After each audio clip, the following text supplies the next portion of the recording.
Guys, good morning. It's 10:15 a.m. here in Vienna, Austria, and in the Philippines it's 4:15 ng hapon. 10:15 a.m. here and in the Philippines 4:15 ng hapon. So ngayon guys, gumawa ako ng madali ang luto lang guys kasi pupunta kami ngayon sa Salzburg to visit my parents-in-law.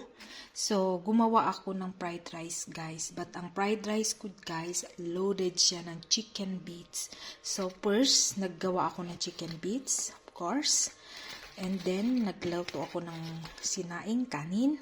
Tapos, nag-fry ako ng mga ingredients like beans, corn, carrots. But meron ito dito guys sa Austria guys, yung ano na siya guys, yung frozen siya, yung nakamix na daan. Nakamix na, so yun, may halo itong itlog, hotdog, and a little bit of ano pa rin, slice na chicken. So ito guys, ang aking